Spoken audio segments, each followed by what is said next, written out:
नमस्कार दोस्तों, सुजसी बुलेटिन के आज के इस अंक में आप सभी का स्वागत है। 18 नवंबर 2022 के इस सुजसी बुलेटिन के अंक में आप सभी मित्रों को नमस्कार, राम राम, सभी को राधे राधे।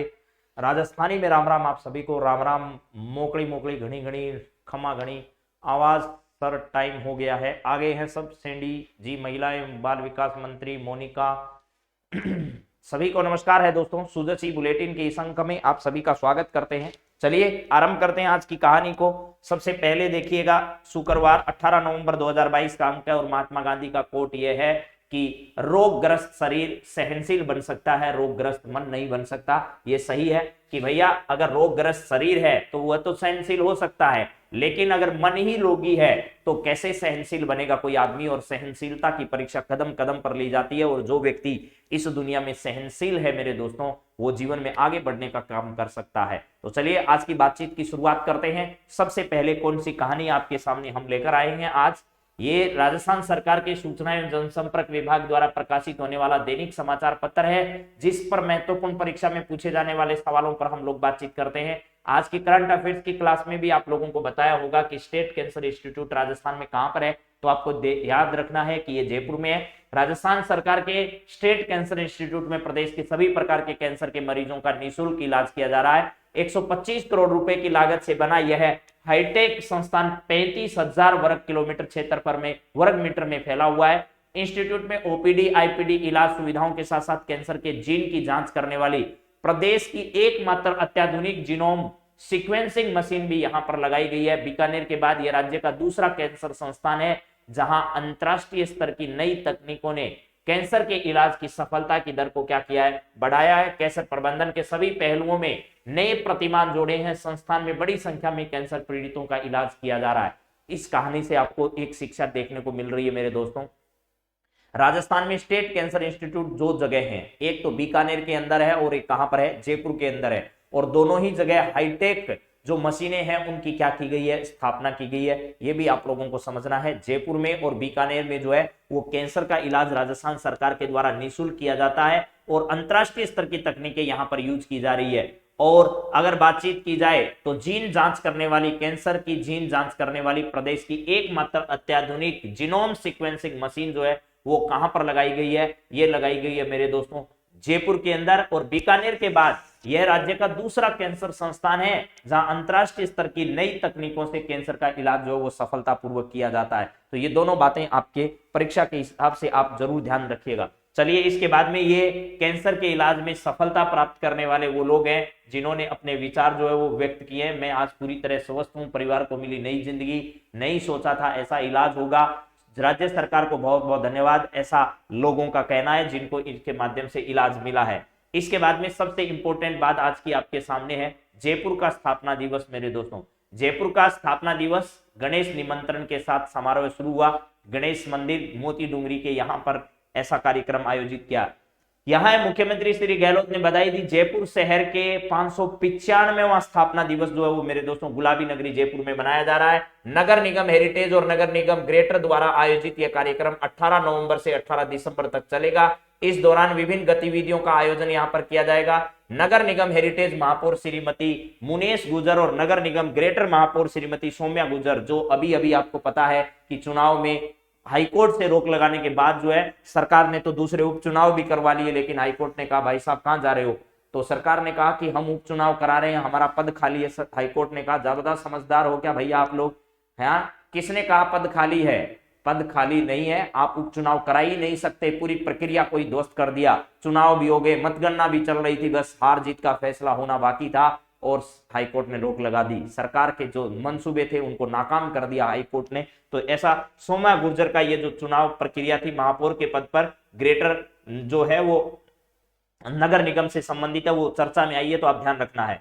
इसके बाद में गणेश जी के मोती डूंगरी में यहाँ पर समारोह आयोजित किया गया। इसके बाद गंगा पुल दरवाजे पर गणेश पूजन किया गया। गोविंद देव जी के मंदिर में कलाकारों ने कथक नृत्य करके जो है वो इस कार्यक्रम का आगाज किया। ये मोती डूंगरी का प्रसिद्ध मंदिर आप जो है वो देख पा रहे हैं। इसमें ये मोती डूंगरी में ये कार्यक्रम जो है वो पूरा का पूरा आयोजन किया जा रहा है। यहाँ पर गुलाबी नगर 295 वर्ष का हुआ, 295वां स्थापना वर्ष जो है वो गुलाबी नगरी का मनाया गया। यहाँ पर डिटेल पढ़ लीजिएगा क्या लिखा है, जरा इसके अंदर देखो।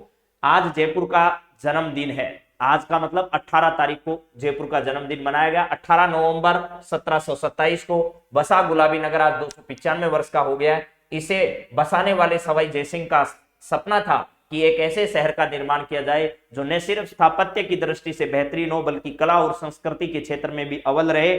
पंडित विद्याधर भट्टाचार्य ने शतरंज के आकार में इस शहर का नक्शा बनाया। यह 9 ग्रहों के नव निधि सिद्धांत पर बसा हुआ है, यानी ग्रिड पद्धति पर बसा हुआ है ये। और इसी शहर की तर्ज पर जो है वो पंजाब और हरियाणा की राजधानी चंडीगढ़ की स्थापना बाद में की गई थी मेरे दोस्तों। वो पूरा का पूरा नक्शा जो है वो कहां से, जयपुर की तर्ज पर उसका निर्माण किया गया। ये तमाम जानकारियां जो मैंने आपको यहां से यहां तक बताई है। विद्याधर भट्टाचार्य यहाँ के क्या थे मेरे दोस्तों, विद्याधर भट्टाचार्य जो है वो इसके वास्तुकार कह सकते हो आप लोग। इस पूरे शहर के निर्माण में मुख्य भूमिका किसकी थी, तो वास्तुकार विद्याधर भट्टाचार्य की थी। उन्होंने इसका निर्माण जो है वो किया। यहाँ पर 295वां वर्ष गुलाबी नगरी का जरूर ध्यान रखना, क्योंकि जैसलमेर के संदर्भ में यह सवाल पहले परीक्षक पूछ चुका है, तो हो सकता है उस तरीके का उसके दिमाग में कोई आइडिया है तो वो पूछ लेगा कि जयपुर का स्थापना वर्ष जो है वो अभी हाल ही में कौन सा मनाया गया, तो 295वां स्थापना दिवस बनाया गया। चलिए इसके बाद में मुख्यमंत्री अशोक गहलोत ने भी ट्वीट करके जो है वो इस अवसर पर राज्य भर के लोगों को यहाँ पर क्या किया था,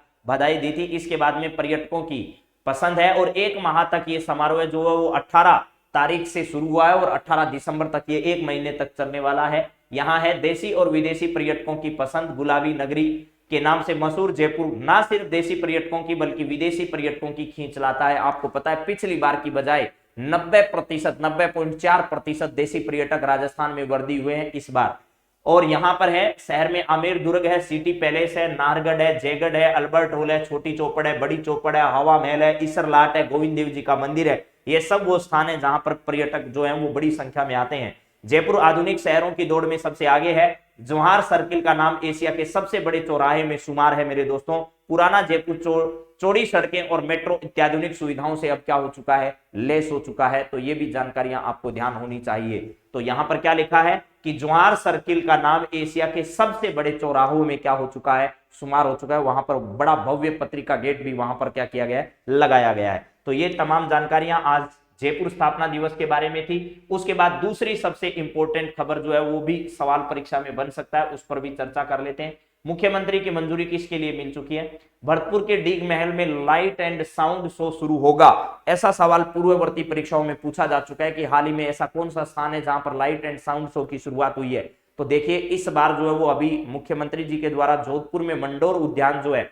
यहां पर क्या किया गया, 3D light and sound show की शुरुआत वहां पर की गई थी। और अभी हाल ही में दूसरी जगह कौन सी है जहां पर शुरुआत की जाएगी, तो यह है भरतपुर के डीग महल में लाइट एंड साउंड शो की शुरुआत होगी। ऐसा मुख्यमंत्री अशोक गहलोत ने भरतपुर के डीग महल में लाइट एंड साउंड शो के विकास के लिए 8.4 करोड़ रुपए की राशि जो वो प्रस्तावित की है। भरतपुर के डीग महल में light and sound show project के विकास तथा 3 वर्ष तक रख रखाव हेतु 8.4 करोड़ रुपए के पर्यटन विकास कोष की स्वीकृति दी है। अशोक गहलोत जी ने बजट 2022-23 में भरतपुर के डीग महल में लाइट एंड साउंड शो संचालित करने की भी क्या की थी, घोषणा की थी। तो ये परीक्षा की दृष्टि से बहुत इंपॉर्टेंट है, ठीक है। हाँ, डीग में होगा, डीग भरतपुर के जो महल है, डीग का जो महल है वहां पर 3D and light and sound show की शुरुआत की जाएगी। 8.4 करोड़ रुपए की राशि उस पर खर्च होगी और यह घोषणा बजट 2022-23 में की गई थी। और पिछले दिनों मंडोर उद्यान में भी इसकी शुरुआत जो है वो 3D light and sound show की शुरुआत की जा चुकी है। ये तमाम जानकारियां आपको ध्यान रखनी है। चलिए अगली बातचीत हम लोग करते हैं। अगला हमारे साथ में क्या है जरा देखिए, ये है यहाँ पर मुख्यमंत्री श्री अशोक गहलोत ने पर्यटन विभाग की जो समीक्षा बैठक की है वो आपकी परीक्षा की दृष्टि से इंपॉर्टेंट है। यहाँ पर जरा सुनिएगा क्या है तमाम जानकारियां। राजस्थान लोक कला उत्सव जल्द आयोजित किया जाएगा। प्रत्येक जो है वो आपको पता है पंचायत समिति स्तर पर, पंचायत स्तर पर राजस्थान सरकार का पर्यटन विभाग जो है वो लोक कला उत्सव का आयोजन करने वाला है। यहाँ पर यह समझना है प्रदेश की लोक कलाओं और संस्कृति का संरक्षण तथा उत्थान होगा। मुख्यमंत्री श्री अशोक गहलोत ने कहा पर्यटन क्षेत्र राज्य की अर्थव्यवस्था के लिए महत्वपूर्ण है। इससे बड़े स्तर पर रोजगार सृजन होता है और इससे प्राप्त होने वाली आय से राज्य के विकास को गति मिलती है। मुख्यमंत्री निवास पर पर्यटन विभाग की समीक्षा बैठक का आयोजन किया गया। उन्होंने कहा कि राजस्थान के विभिन्न क्षेत्रों के विशिष्ट लोक कलाओं और संस्कृति के संरक्षण तथा उत्थान के लिए राज्य सरकार जल्द ही राजस्थान लोक कला उत्सव का आयोजन करने वाली है। पंचायत से लेकर राज्य स्तर पर आयोजित होने वाले राजस्थान लोक कला उत्सव से प्रदेश में घरेलू और विदेशी पर्यटकों की आवक जो है वो बढ़ेगी।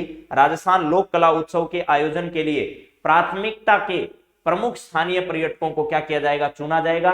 लगभग 22 प्रकार के लोक उत्सव इसमें आयोजित होंगे इस वर्ष सितंबर तक। ये देखिए यहां पर लिखा है सितंबर 2022 तक राजस्थान में 1.64 लाख जो है वो क्या आए हैं मेरे दोस्तों, विदेशी पर्यटक राजस्थान में आए हैं और देशी पर्यटकों की संख्या में 90% की वृद्धि दर्ज की गई है।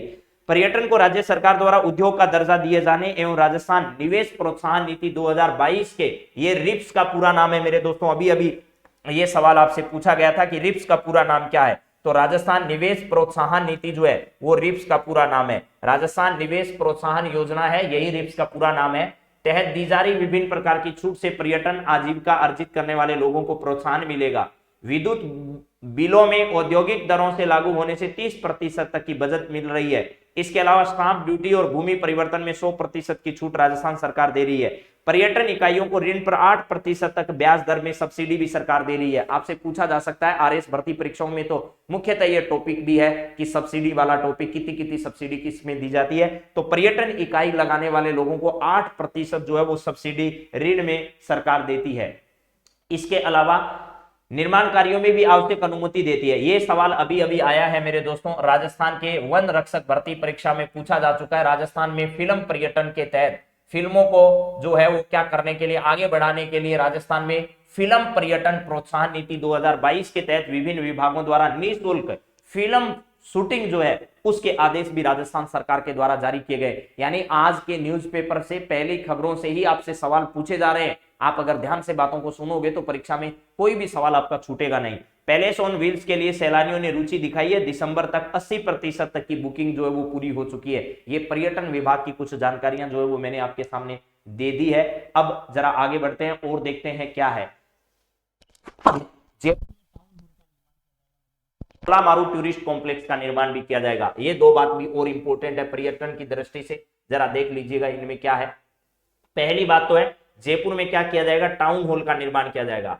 जयपुर का टाउन हॉल है, वहां पर म्यूजियम बनेगा। जयपुर के टाउन हॉल को एक म्यूजियम के रूप में विकसित किया जाएगा। इसके लिए राज्य सरकार ने 46 करोड़ रुपए का बजट आवंटित किया है। यहां राजस्थान के विभिन्न क्षेत्रों का इतिहास पर्यटकों को क्या किया जाएगा, दिखाया जाएगा। तो अभी हाल ही में राजस्थान के इतिहास से संबंधित एक म्यूजियम कहां पर स्थापित किया जाएगा, जयपुर के टाउन हॉल में स्थापित किया जाएगा मेरे दोस्तों, ठीक है। इसके बाद में अगर बातचीत करें यहां पर ढोला मारू टूरिस्ट कॉम्प्लेक्स की, तो ये क्या है, ये जरा देख लीजिएगा। ढोला मारू टूरिस्ट कॉम्प्लेक्स का निर्माण शीघ्र होगा। जैसलमेर में ढोला मारू टूरिस्ट कॉम्प्लेक्स का निर्माण किया जाएगा। ये जैसलमेर आपसे परीक्षा वाला पूछ सकता है। तो टूरिस्ट कॉम्प्लेक्स, ढोला मारू टूरिस्ट कॉम्प्लेक्स कहां स्थापित होगा, ये ढोला मारू टूरिस्ट कॉम्प्लेक्स जो है वो जैसलमेर में निर्माण किया जाएगा। निर्माण के लिए विस्तृत कार्य योजना तैयार कर 865 एकड़ भूमि आवंटित कर दी गई है। जल्द ही टूरिस्ट कॉम्प्लेक्स, जो टूरिज्म कॉम्प्लेक्स का निर्माण पूरा कर दिया जाएगा, जिसमें राजस्थान की लोक कला के प्रशिक्षण एवं प्रदर्शन की व्यवस्था के साथ साथ पर्यटकों के रुकने का उत्कृष्ट प्रबंधन यहां पर होगा। राजस्थान के हस्त निर्मित उत्पादों के अलावा राजस्थान के परंपरागत व्यंजनों का स्वाद सैलानी इसमें ले सकेंगे, ये भी आपको देख लेना है। चलिए, ये पर्यटन के संदर्भ में मैंने सारी बात कर दी है। इंपॉर्टेंट बात यह, राजस्थान में कितने विदेशी पर्यटक सितंबर 2022 तक आए हैं, निवेश प्रोत्साहन नीति 2022 क्या है, फिल्म पर्यटन नीति 2022 क्या है, और राज्य सरकार के द्वारा पर्यटन इकाइयों को जो ब्याज दर है उसमें कितनी सब्सिडी दी जाती है, तो 8% की सब्सिडी दी जाती है। जयपुर के टाउन हॉल में म्यूजियम बनेगा जहां राजस्थान का इतिहास को प्रदर्शित किया जाएगा। इसके अलावा राजस्थान में पंचायत स्तर से लेकर के जिला स्तर तक लोक कला उत्सव का आयोजन होगा। राजस्थान सरकार ने इसके लिए पूरी तैयारियां जो है वो कर ली है और इसका जल्द ही खुलासा कर दिया जाएगा। इसके अलावा अगला है जयपुर के 19 संपर्क सड़कों का शिलान्यास अभी हाल ही में किया गया है। ये कोई ज्यादा इंपॉर्टेंट परीक्षा की दृष्टि से खबर नहीं है, लेकिन आपसे कोई ये पूछे कि राजस्थान में जन स्वास्थ्य अभियांत्रिकी मंत्री कौन है, तो उसका सवाल यहाँ जवाब आपको मिलेगा। राजस्थान में जन स्वास्थ्य एवं अभियांत्रिकी मंत्री जो है वो राजस्थान में कौन है मेरे दोस्तों, ये हमारे मंत्री हैं, उनका नाम है महेश जोशी जी। क्या है, महेश जोशी राजस्थान में जन स्वास्थ्य अभियांत्रिकी मंत्री हैं, ये आप लोगों को देख लेना है। इसके बाद में अगर बातचीत की जाए अगली और क्या खबर है सर वो बताइए। ये खबर है मेरे दोस्तों, सूफी संगीत समारोह जो है वो जयपुर में आयोजित हो रहा है। कहां पर, सूफी संगीत समारोह का आयोजन राजस्थान में कहां किया जा रहा है, 2 दिवसीय ये समारोह जो है वो शनिवार से यानी आज से शुरू होगा। कहां पर, जयपुर में ये सूफी संगीत समारोह जिसका नाम रखा गया जहां है खुसरो संगीत संध्या जो है वो आयोजित होगी जयपुर में। राज्य सरकार के पर्यटन विभाग की ओर से प्रदेश की संस्कृति और कला को बढ़ावा देने के लिए 2 दिवसीय वार्षिक विश्व सूफी संगीत समारोह का आयोजन किया जा रहा है। समारोह जयपुर के अल्बर्ट हॉल में 19 से लेकर के 20 नवंबर तक क्या होगा, आयोजित होगा। तो ये विश्व संगीत समारोह जो है वो कहां पर आयोजित किया जा रहा है, 20 नवंबर तक इसका आयोजन जयपुर के अल्बर्ट हॉल में इसका आयोजन किया जा रहा है। इस सूफी समारोह में संगीत की मधुर ध्वनियां गूंजेगी और प्रदेश की संस्कृति की झलक देखने को आपको मिलेगी। जहां एक खुसरो एकता के रंग का प्रतीक है। जयपुर शहर को विश्व स्तरीय कल्चरल टूरिस्ट डेस्टिनेशन के रूप में विकसित करने की दिशा में आयोजन किया जा रहा है। समारोह में राजस्थान की दंत कथा मूमल को एक स्टेज शो के रूप में प्रस्तुत किया जाएगा। समारोह का डिजाइन फिल्म निर्माता और चित्रकार मुजफ्फर अली और डिजाइनर मीरा अली ने अभी हाल ही में इसको किया है। तो ये सब जानकारियां आपकी परीक्षा में देखने को मिलेगी। इसके बाद में अगली बातचीत यहाँ पर क्या है, चित्तौड़गढ़ में 13,152 मीट्रिक टन उर्वरक का वितरण, अलग अलग जगह जो है राजस्थान में इस यूरिया का वितरण जो है वो किया जा रहा है, ये आपको समझना है। राजस्थान में रबी की फसलों के लिए जो हमारी उर्वरक है उसका यहाँ पर वितरण जो है वो राजस्थान में अलग अलग जगह अलग अलग तरीके से किया जा रहा है। इसके बाद में मेरे दोस्तों अगली बातचीत की जाए तो वो है मानगढ़ धाम। अंग्रेजों के खिलाफ संघर्ष में शहीद आदिवासी वीरों को सत सत नमन। आपको पता होगा मेरे दोस्तों 18 नवंबर जो है इसी तारीख को 18 नवंबर की तारीख को मानगढ़ धाम में एक बड़ा जो है वो हत्याकांड एक तरीके से आप लोग कह सकते हैं। इसकी बरसी अभी हाल ही में 109वीं बरसी इसकी मनाई गई है और इस समय राजस्थान के मुख्यमंत्री अशोक गहलोत जी ने जो है वो शहीदों को श्रद्धांजलि अर्पित की है। तो यहां पर लिखा है मानगढ़ धाम अंग्रेजों के संघर्ष के बारे में लिखा है। 1913 में गोविंद गुरु की फोटो भी दी है राजस्थान के मुख्यमंत्री ने और इन्होंने लिखा है भारत की स्वतंत्रता में आदिवासियों का बड़ा योगदान रहा है, उनका संघर्ष जो है वो अकल्पनीय है। यही वजह है कि मेवाड़ वागड़ की धरती और मानगढ़ धाम का गौरवशाली इतिहास स्वर्ण अक्षरों में लिखा गया है। यहाँ के इतिहास की जितनी खोज की जाए उतनी नई कहानियां मिलेगी। 17 नवंबर 1913 को मानगढ़ में 1500 से अधिक शहीद लोग जो है वो यहाँ पर हो चुके थे मेरे दोस्तों। ये यहाँ पर आपका नहीं होगा क्योंकि ये अलग से जो है वो कॉपी पेस्ट किया गया है यहाँ पर। तो ऐसे याद रख लीजिए आप लोग 17 नवंबर 1913 को मानगढ़ जो धाम है यहाँ पर 1500 से अधिक आदिवासी भील भाई बहनों गोविंद गिरी के नेतृत्व में गुलामी की जंजीरों से मुक्त होने के लिए अपने प्राणों का बलिदान दिया। आदिवासियों ने आजादी के लिए अंग्रेजों से लोहा लिया। गोविंद गुरु ने जेल में यातनाएं सही और आजादी में उनकी महत्वपूर्ण भूमिका को हम भारतीय कभी भूल नहीं सकते। हमने मानगढ़ धाम को राष्ट्रीय स्मारक का दर्जा देने की मांग की है। मानगढ़ धाम के शहीदों को श्रद्धांजलि और सत सत नमन है। ऐसे हमारे वीर जो थे गोविंद गिरी के नेतृत्व में मानगढ़ धाम में एकत्रित हुए। वहां पर सम सभा की स्थापना भी आपको पता है की गई थी। 17 नवंबर 1913 को यह राजस्थान का जघन्य हत्याकांड जो है वो अंग्रेजों के द्वारा अंजाम दिया गया। 109वीं बरसी अभी हाल ही में 17 नवंबर को 2022 को इसकी मनाई गई है। तो इन्हीं तमाम जानकारियों के साथ और आज आप लोगों को जयपुर के स्थापना दिवस पर भी एक सवाल भी मैंने पूछा था। वो सवाल आपका ये था कि 18 नवंबर को गुलाबी नगरी जयपुर का कौन सा स्थापना दिवस मनाया गया। तो 295वां स्थापना दिवस तो जयपुर का है। 867वां स्थापना दिवस जो है वो जैसलमेर का 2022 में मनाया गया। 564वां स्थापना दिवस जोधपुर का मनाया गया और 533वां स्थापना दिवस बीकानेर का मनाया गया। ये तमाम सवाल आज की परीक्षा की दृष्टि से इंपॉर्टेंट थे। इन सभी पर हमने बातचीत की है। तो आप सभी मित्रों को बहुत बहुत धन्यवाद। अगली क्लास में आप लोगों से मैं फिर मुलाकात करूंगा। क्लास आपको कैसी लग रही है, पसंद आ रही है, नहीं आ रही, आपके परीक्षा उपयोगी सवाल यहाँ से आएंगे या नहीं आएंगे, इसका आइडिया आपको हो गया होगा।